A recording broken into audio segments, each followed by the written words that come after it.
Caicedo hanging over this game from start to finish. Afterwards, Roberto De Zerbi asked about the whole situation, and he said if Caicedo leaves, we have to substitute him with a great player because this year we play in the Europa League, unlike Chelsea.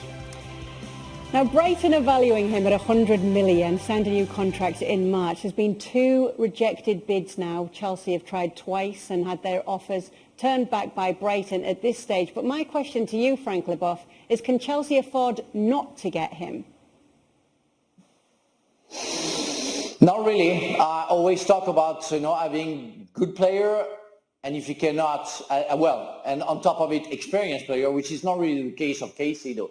But no doubt, but they need to fulfill, spots in the middle of the park.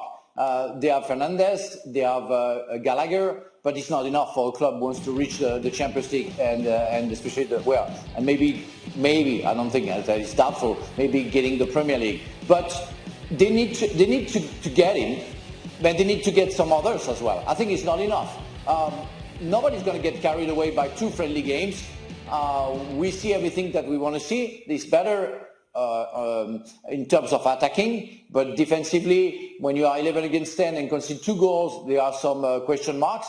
But it's still a big work at Chelsea. They still try to get players. It would be nice to have Caicedo. Nobody worth more than 100 million, but that's what it is nowadays. And we saw with Mudryk, we saw some other players, and Enzo Fernandez as well, but also Martial at Manchester United, Maguire, that when you are close to 100 million doesn't mean that you're worth 200 million because you can be disappointed.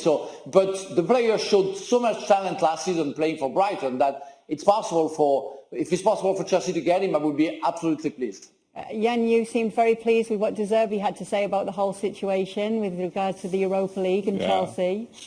Yeah, I love that. I love De Zerbi changing the topics, saying that they need the player more than Chelsea because they are represented in Europe. And of course, it's quite interesting because, like Frank is saying, Chelsea will need that kind of player. But of course, he's a very central and vital part of Brighton as well.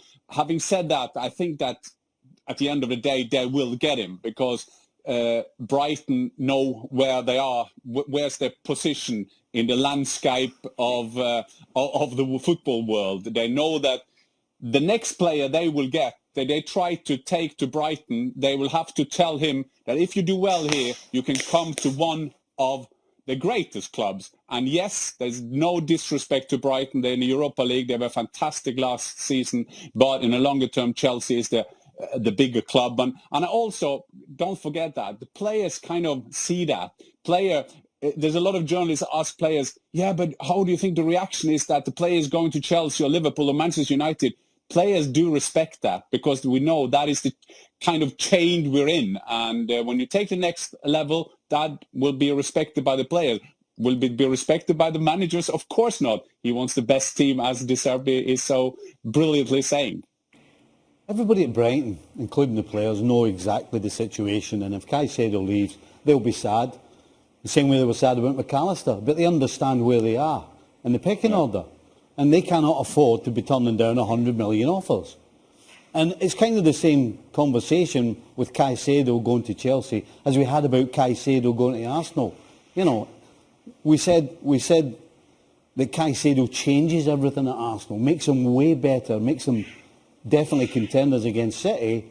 And what this does for Chelsea is Enzo Fernandez and Caicedo in the middle of the park, again, changes what we think will happen with Chelsea in the Premier League. From struggling to get in the top 4 to absolutely pushing to get in the top 4. So the 100 million is worth every penny of it. And I'll tell you what, if I'm playing in Chelsea's back 4 and I've got those 2 sitting in front of me, I'm a happy camper. And by the way, if I'm playing up front, if I'm playing the part 3, or the front 3, and I've got those 2 sitting behind me, I'm a happy camper. So it's huge. If they get this guy, this changes Chelsea's Premier League season next year for me, big time. Frank, you're smiling listening to what Stevie's saying here. Yeah, because that's absolutely what I think as well. Now we have to pray for the best. You have to pray that they're going to get along very well, that they're not going to get injured, and the world would be absolutely perfect. And we know the season is long. Well, Chelsea doesn't have the European campaign, so it's possible for them to play the 38 games and all the domestic cups. But again, we don't know how Caicedo is going to settle down as well. If he's the player that he was last year with Brighton, no doubt, that's a plus. And as Steve said, it's worth every penny of it. But it might need some time. We see today Mudryk being maybe for the two first game being another player, but for the time that he signed, it took like five months or even more for him to settle down, like some of the players that will come to a new club. So yeah, it's a good match if everything works, but it's not enough. It's not enough for Chelsea. You cannot bet. And concern on social media regarding the situation. Some wonder if the negotiations can still be resumed, or if the club will have to seek alternatives to reinforce the midfield. Although Chelsea's board has not made any official statement on the matter yet, it is likely that they are working behind the scenes to resolve any potential obstacles that may arise. Complex negotiations like this are common in the world of football and may require patience and flexibility from all parties involved. While uncertainties loom over the possible denial of Moises Caicedo's arrival at Chelsea, what remains clear is that the London club remains committed to strengthening its squad for the upcoming competitions. As always, fans will stay vigilant for any updates on this exciting chapter in the transfer market. What do you think might happen from here on? Subscribe to the channel and leave a like not to miss anything. Until the next video.